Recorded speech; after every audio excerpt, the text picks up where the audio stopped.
Olá, eu sou o professor Luiz Rezende. Eu vou trabalhar com você hoje a crise e a consolidação do modelo burocrático. Então, só para você entender, essa aula não é uma aula do modelo burocrático. Não é uma aula em que eu vou explicar o que é o modelo burocrático weberiano. Existe outra aula especial para isso. A aula de hoje é para explicar como ele se introduz no Estado brasileiro, qual é a crise que ele vive e, finalmente, qual é a consolidação do modelo burocrático. O Brasil, ele viveu três modelos administrativos ao longo da sua história. O primeiro foi o modelo patrimonialista, que vem com a Corte Europeia, persiste no Brasil colônia, na monarquia e entra na chamada Velha República. Então foi um modelo aí que perdurou por mais de 400 anos no Estado brasileiro.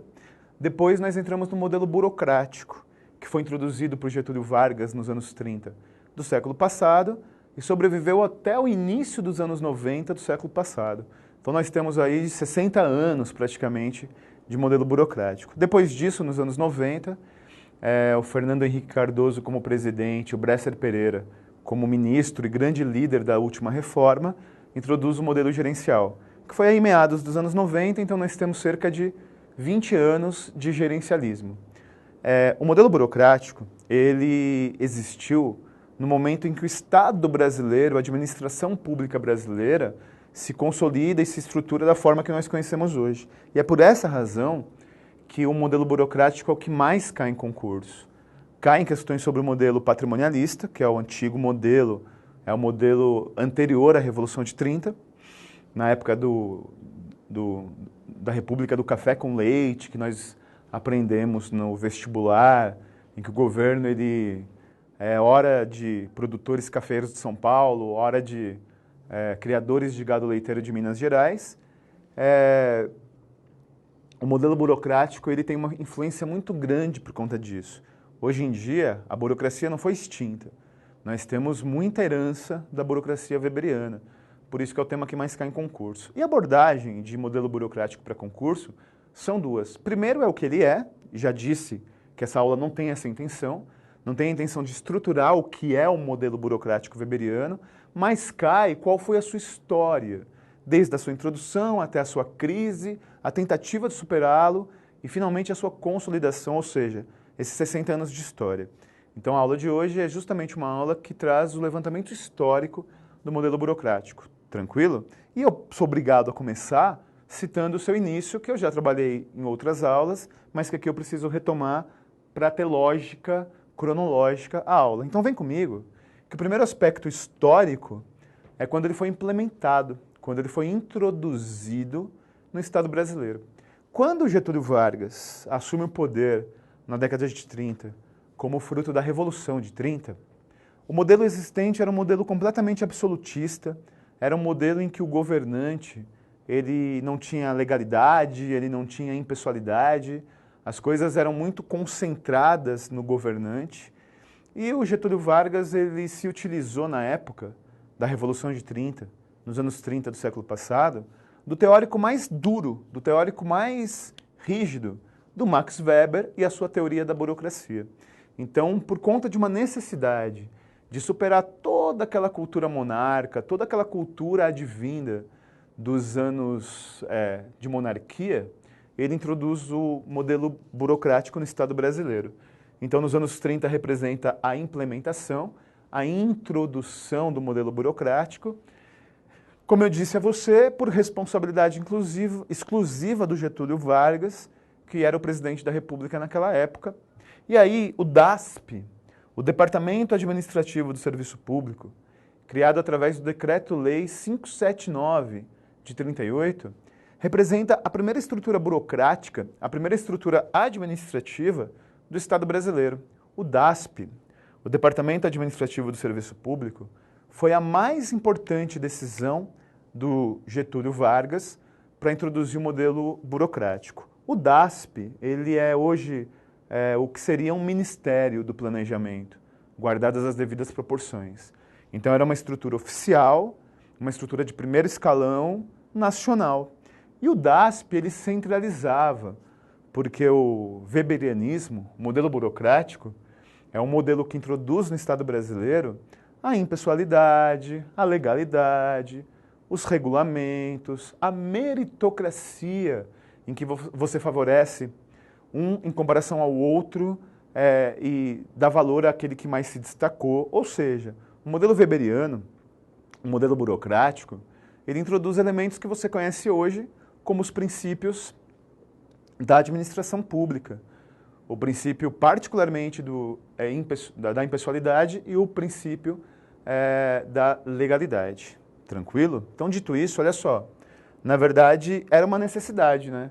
Você ter rigidez, você ter centralização, era necessário porque, afinal de contas, o que nós tínhamos como parâmetro, o que nós tínhamos como contrapartida, era um modelo completamente sem ordem, sem lei, sem regra, que era um modelo patrimonialista que foi superado pelo modelo burocrático. Mas sabe qual é o problema? Você já tomou uma decisão na sua vida que essa decisão se mostra correta num determinado momento. Essa decisão resolve um problema anterior. Mas essa decisão por si só, ao longo do tempo, com o passar do tempo, se transforma num problema. Isso já aconteceu com você? Pois é.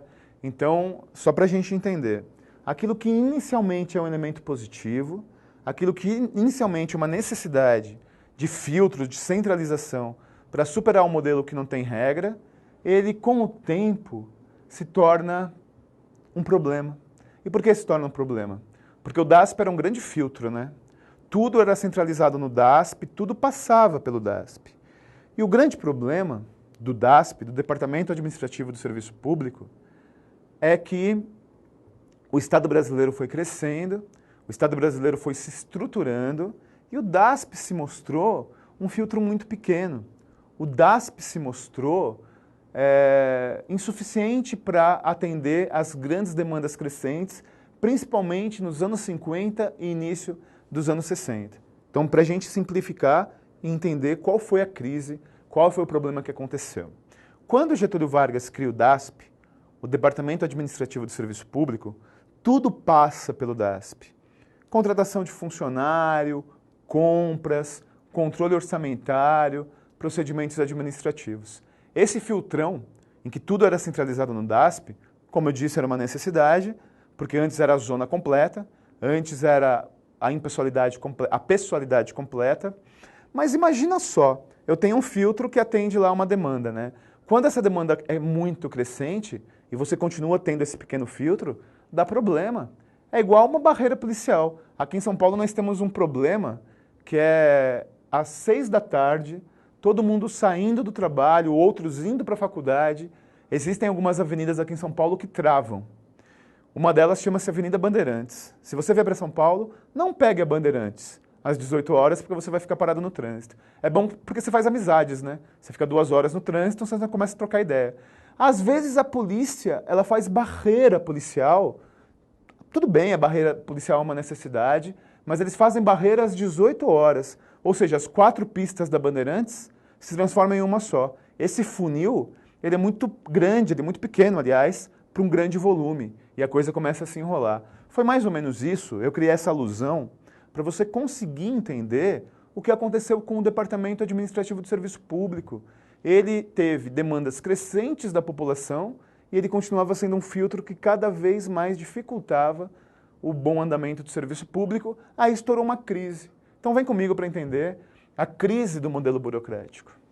A crise do modelo burocrático se dá no final da era Vargas, particularmente governo JK, governo João Goulart, renúncia de Jânio Quadros, enfim, aquele quadro pré-governo militar, aquele quadro que vem do final dos anos 50, anos 60, que é a crise do modelo burocrático. A crise do modelo burocrático caracteriza o Estado brasileiro como um Estado que não atendia às demandas populares. As pessoas, elas tinham uma visão muito, mas muito mais crítica do Estado brasileiro que nós temos hoje. Olha com todos os problemas que o Estado brasileiro tem.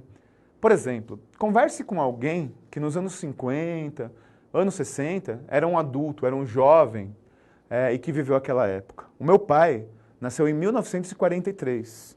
Então, na primeira metade dos anos 60, Ele era um jovem adulto, né? Tinha 20 e poucos anos de idade. Até hoje, na opinião do meu pai, o Estado brasileiro é um monte de vagabundo que não faz nada. E por que meu pai acha isso? Quando eu falei que ia me tornar servidor público, ele, não, filho, não faz isso não, vira traficante. Não ofende a família. Servidor público, não. Porque naquela época, o serviço público era caracterizado por aquela figura que você já deve ter visto, de uma pilha de papéis na mesa, o funcionário público sentado só com o carimbo, carimbando papel. Muita gente esperando e ele sendo insuficiente. Essa caricatura do serviço público, ela nasceu nessa época. E com certa razão, porque o serviço público vivia uma crise do modelo burocrático. Vamos entender por quê. Em primeiro lugar, o serviço público era burocratizado. Deixa eu falar uma coisa para você. A burocracia não é ruim. A burocracia é necessária. Se não fosse burocracia, nem essa aula você estaria assistindo. Teve a burocracia do contrato, a burocracia do login, a burocracia do acesso à aula. Se não fosse a burocracia, nem concurso público você prestaria. A burocracia do edital, da inscrição e assim por diante. O problema é a burocratização. Deixa eu falar uma coisa para você. Como funciona para eu gravar uma aula aqui no estúdio de São Paulo? Eu agendo com o responsável do estúdio, eu chego na hora da gravação, ele está aqui, aí nós gravamos, eu assino lá o controle interno e ele manda para edição e tudo mais até que você possa assistir essa aula. Esse procedimento é burocrático, necessário. Agora imagine se depois da aula gravada eu tivesse que reassistir 10 vezes a aula, rever 10 vezes a aula, fazer um relatório só para depois a aula ser publicada para você. Seria uma burocracia redundante e desnecessária. Então o Estado brasileiro tinha muitos procedimentos redundantes. Sabe aquela outra caricatura do serviço público? Que é você precisar pegar 8 carimbos em 8 departamentos diferentes para pegar uma licença, por exemplo?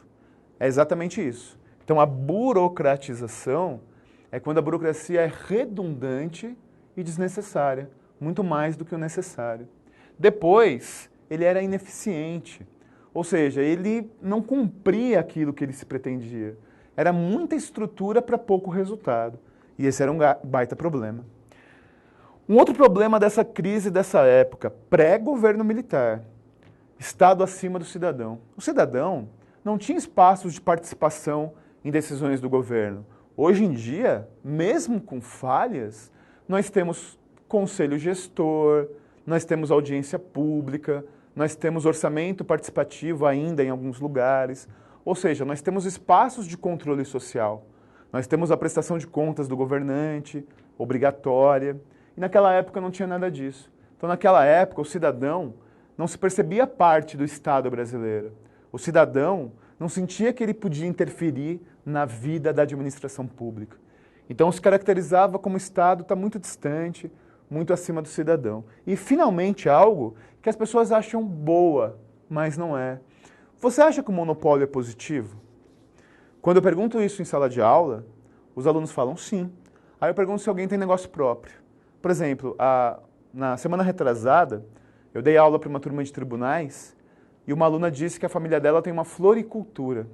Eu não sei, mas eu acho que em São Paulo, se bobear, tem mais de 1000 floriculturas fácil, né? Só perto de cemitério tem um monte. E aí eu perguntei para ela, se você tivesse o monopólio das floriculturas em São Paulo, só você, a única floricultura de São Paulo, fosse a sua. Ou seja, se você tivesse um monopólio, seria positivo? Nós temos uma tendência a dizer que sim, né? Mas não. Porque se ela tivesse o monopólio das floriculturas, só ela tivesse floricultura e não tivesse concorrência, ela não teria parâmetro. Ela cobraria quanto ela quisesse. Ela cobraria o valor que ela quisesse. E aí ela perderia o mercado porque as pessoas não comprariam, mesmo ela sendo a única. Porque o monopólio gera referência interna. Você já foi em alguma cidade do interior, com estrutura um pouco menor, que só tem uma pizzaria? Que só tem um rodízio de carne? Eles fazem o que querem, tratam até mal. Eu, há um tempo atrás, fui para uma cidade visitar um parente, uma cidade linda no interior de Minas, no sul de Minas, perto ali de Extrema, Itapeva de Minas, né? Quem conhece a região é mais ou menos ali. E tinha uma pizzaria na cidade, uma única pizzaria. Eu queria comer pizza, sou de São Paulo, né? Aí eu fui na pizzaria. Parecia que o cara estava te fazendo um favor. O garçom te atendia, parecendo que ele tinha... Você estava fazendo um favor para ele estar lá. Por que ele faz isso? Porque, meu chapa, ou você come a pizza aqui, ou você vai para outra cidade. Então o monopólio, ele faz você perder a referência. O monopólio, ele faz você não ter referência externa. E o Estado brasileiro tinha monopólio do serviço bancário, das universidades, de vários elementos do serviço público. E isso não gerava qualidade, porque a concorrência gera qualidade. Se você não tiver qualidade, você perde público para o seu concorrente. Tudo isso gerou uma crise do modelo burocrático. Vem comigo que agora eu vou explicar o que o governo militar tentou fazer para resolver essa crise. Olha só, tem um tema muito importante para concurso, que é o Decreto-Lei 200, a chamada reforma administrativa do governo militar. Essa aula também não tem por objetivo dialogar isso. Não tem por objetivo dar uma aula particularizando o Decreto-Lei 200, nós temos outra aula para isso. Eu só estou fazendo a recuperação histórica e eu estou contextualizando essa reforma que foi muito importante. Os militares, quando tomam o poder em 64, alguns chamam de golpe, outros chamam de revolução, enfim. Não é essa a questão, não quero discutir análise política sobre isso. O fato é que quando o João Goulart é deposto e quando a junta militar toma posse em 64, eles percebem que precisam ganhar apoio popular. Assim como Getúlio Vargas, que foi um ditador. O Getúlio Vargas é uma figura polêmica, né? Uma figura rica da história do Brasil. Ele foi um presidente eleito e foi um ditador. Mas o João Goulart, o Getúlio Vargas, quando ele é um ditador, ele tem amplo apoio popular. Muito por conta dos direitos trabalhistas da CLT, de tirar o vínculo trabalhista do Código Civil e montar o que nós conhecemos hoje como a CLT, né? Então os militares aprenderam com Getúlio Vargas. Os militares, quando tomam o poder depondo o João Goulart, eles começam a perceber que para ganhar apoio popular, deveriam deixar o Estado mais ágil, deveriam deixar o Estado mais moderno, deveriam acabar com aquilo que se caracterizava como uma séria burocratização do Estado brasileiro. E eles pensaram que do ponto de vista administrativo, tudo bem que do ponto de vista político e de direitos sociais era nulo, né? Mas do ponto de vista administrativo, se eles fizessem uma reforma que deixasse o Estado brasileiro mais eficiente, mais eficaz, eles teriam amplo apoio popular. Então os militares, de 64 a 67, fizeram um amplo estudo do Estado brasileiro e um amplo estudo dessa crise que eu acabei de contextualizar. E eles decidiram fazer uma reforma, que é a reforma do regime militar. Foi uma reforma que tinha por objetivo superar o modelo weberiano burocrático, mas que não foi bem sucedida. Plenamente, eu vou explicar por quê. Então, a reforma do governo militar, ela foi materializada, é uma reforma administrativa, né? Foi materializada através do Decreto-Lei 200 de 67, um tema que cai muito em concurso, cai em várias áreas. Bom, o que caracteriza essa reforma? O embrião, é o nascimento do que nós conhecemos hoje como administração indireta. Ou seja, foi delegar para entes, delegar para outros, para terceiros, aquilo que era exclusivo do Estado e da administração direta. Então foi a flexibilização de procedimentos, como eu disse, foi o nascedor daquilo que nós conhecemos hoje como administração direta, foi uma tentativa de introduzir o modelo gerencial, o gerencialismo. E por que eles não conseguiram?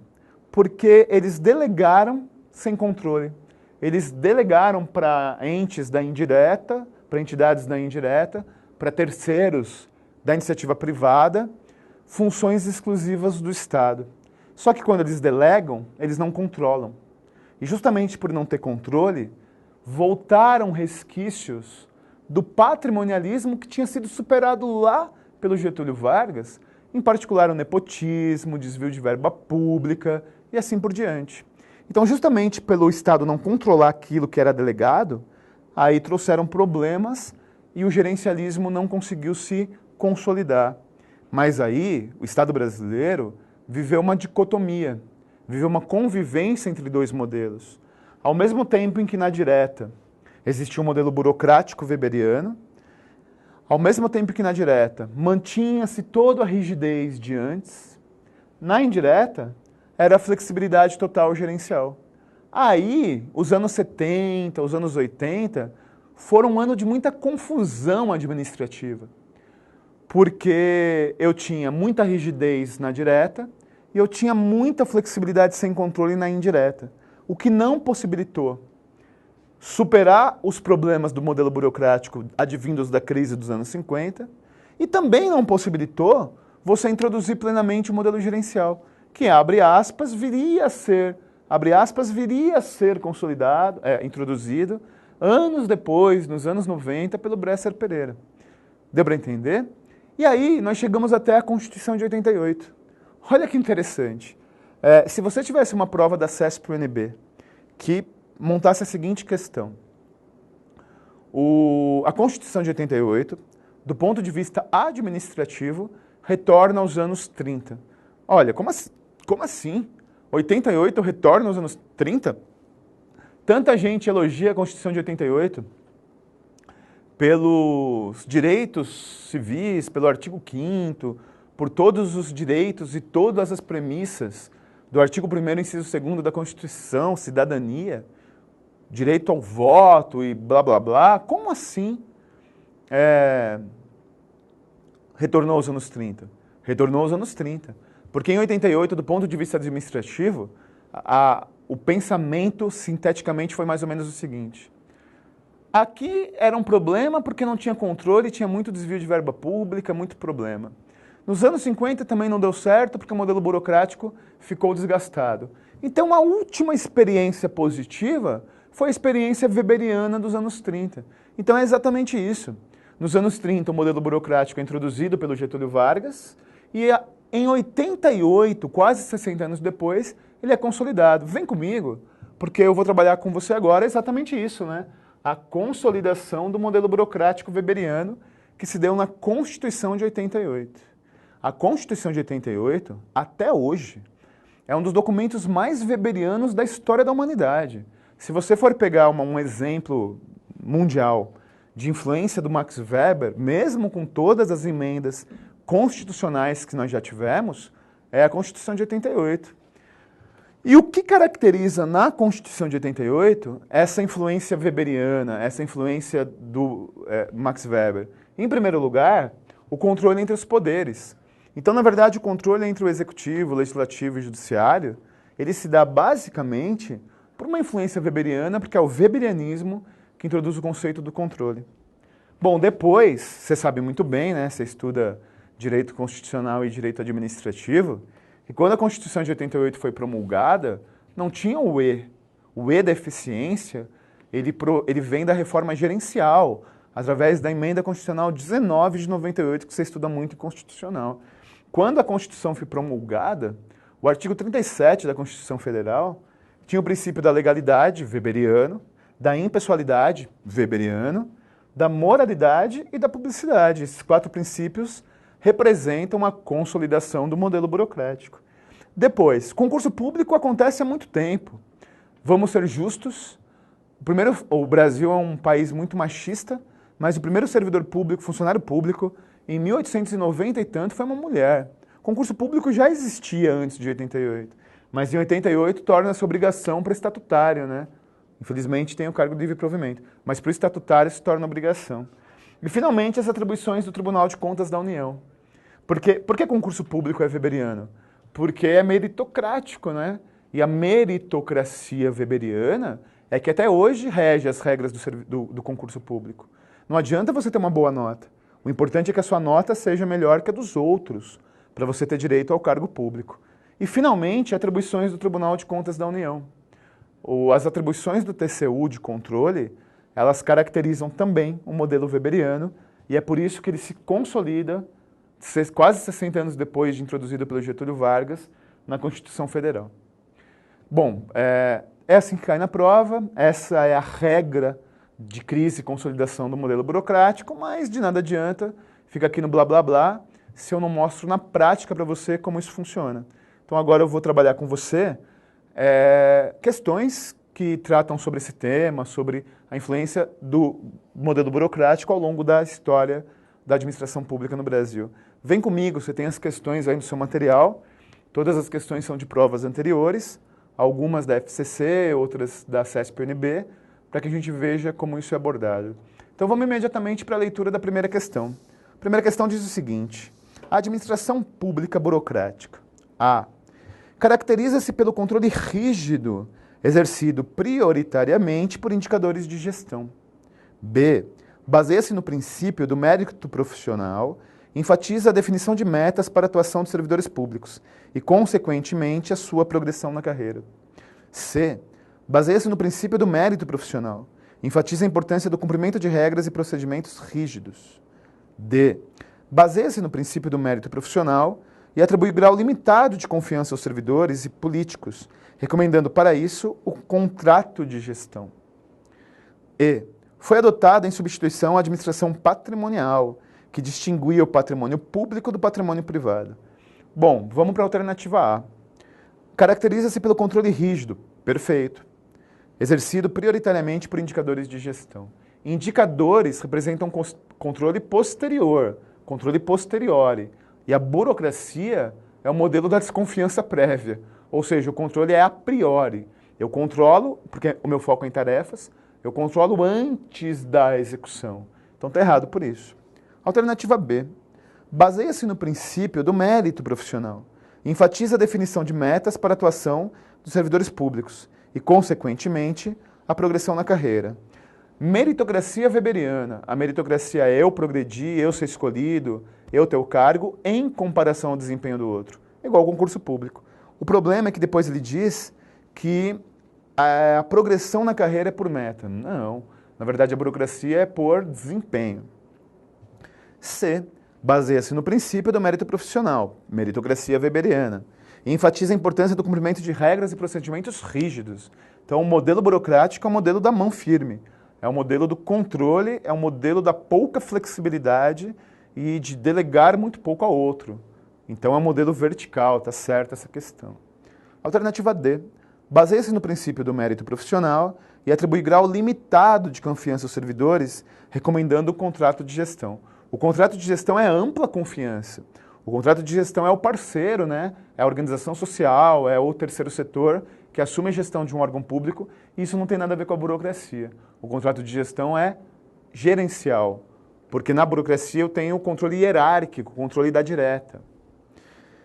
E foi adotado em substituição à administração patrimonial, perfeito, como eu expliquei para você, que distingue o patrimônio público do patrimônio privado. O patrimonialismo não distinguia bens públicos e bens privados. Quem distingue é o modelo burocrático. Por isso que está errado essa primeira questão, alternativa C. Próxima questão. O formalismo, a divisão do trabalho, a impessoalidade, a meritocracia, a previsibilidade e o profissionalismo caracterizam a chamada administração A. Gerencial, B. Contingencial, C. Comportamental, D. Burocrática e E. Sistêmica. Olha, nessa questão, o próprio enunciado já nos dá resposta, né? Meritocracia, rigidez, controle, impessoalidade, modelo burocrático, alternativa correta D. Próxima questão. A respeito da administração pública burocrática, assinale a alternativa incorreta. Alternativa A. Estrutura complexa, altamente hierarquizada. Alternativa B. A autoridade centralizada na hierarquia de competências. C. Clara divisão do trabalho. D. Especialização de funções. E. Processo de trabalho e mecanismos de controle definido formalmente por normas e regras rígidas. É para encontrar a alternativa incorreta, o que não tem a ver com burocracia. Estrutura complexa, altamente hierárquica. A burocracia é vertical e uma hierarquia, uma cadeia de comando muito grande. Isso está correto, não tem a ver com a burocracia. B. Autoridade centralizada na hierarquia de competências. A gestão por competências, você delegar a função de acordo com habilidade, atitude ou conhecimento da pessoa é gerencial. Na burocracia, meu chapa, é servidor público, vai cumprir qualquer função independente da sua história profissional. Então essa não tem a ver. Gestão por competências, delegação por competências é pós-burocrático, é gerencial. Clara divisão do trabalho, isso é burocrático. Especialização de funções é burocrático. Processo de trabalho e mecanismo de controle, rígido, é burocrático. A alternativa, portanto, que não tem a ver é a B. Vamos agora para a próxima questão, CESP-UNB. A administração burocrática, a partir do capitalismo e do advento da democracia, buscou a racionalidade administrativa, ou seja, a adequação dos meios utilizados dos fins pretendidos como forma de garantir a máxima eficiência possível. É isso mesmo. Na verdade, a burocracia ela tem a ver com o avanço do capitalismo e tem a ver com o avanço da estrutura pública, sempre buscando a racionalidade, a lógica, a regra para atender os melhores resultados. Essa é uma definição bem básica do que é burocracia, alternativa correta. Próxima. A administração pública burocrática sustenta, em seus objetivos globais, a necessidade de aumentar a governança do Estado, ou seja, sua capacidade administrativa de governar com efetividade e eficiência, direcionando as ações de serviço público para o atendimento do cidadão. Olha, aqui tem um problema, né? Na verdade, no modelo burocrático, eu tenho uma estrutura fechada. O objetivo é o racionalismo. E eu não trabalho com muita eficiência porque o meu objetivo é as tarefas e não muitos resultados. A alternativa incorreta, que não apresenta uma definição válida do que é burocracia weberiana. Espero que você tenha entendido a crise e a consolidação em 88 do modelo burocrático. Isso também cai em prova, essa evolução histórica do weberianismo. Obrigado pela sua audiência na aula. Força e honra. Até a próxima.